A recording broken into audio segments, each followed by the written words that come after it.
An energy co-op representing 44 Utah municipal power systems is mulling over plans to buy nuclear power generated at an Idaho site just 3.5 hours from Salt Lake. Turns out this site has been a key player since nuclear energy's early days, and in the thick of it, an electrical engineer fresh out of the University of Utah. News specialist Dave McCann has tonight's Insight report.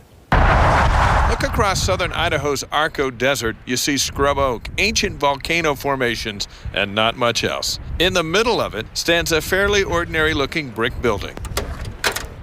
Step inside, and you'll find an extraordinary monument to the early days of nuclear energy. It really was the center of the nuclear universe. It houses experimental breeder reactor number 1. Built by the Argonne National Laboratory, EBR-1 made history in December 1951 by lighting up 4 200-watt bulbs with nuclear energy. First in the world to make a usable amount of electricity. But there was a problem. You can run a lot more than 4 light bulbs off a 250 kilowatt generator. There was a mistake made in the control panel. They need an electrical engineer to find out what the problem was. Argonne's fix? They hired electrical engineers like Ray Haraldson, a new grad from the University of Utah. By chance that this site was developing just when I got out of college, it would just point, everything pointed in this direction. Soon, EBR-1 powered a whole lot more than 4 light bulbs. Just a week later, we were able to run the whole thing and power enough to run not only this building, but much more. A few of the scientists were on the team of Nobel Prize-winning physicist Enrico Fermi, the father of atomic energy, when he created the first nuclear chain reaction 10 years earlier.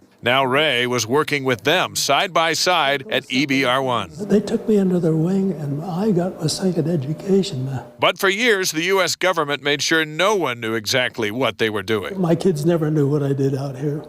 I think my wife knew quite a bit. Folks knew that there was something happening out here. They knew it was nuclear, that it was non-weapons. We're looking at the top of the reactor here. By 1953, scientists knew the EBR-1 could create more fuel than it used. And you don't have to have an infinite supply of uranium to keep it going.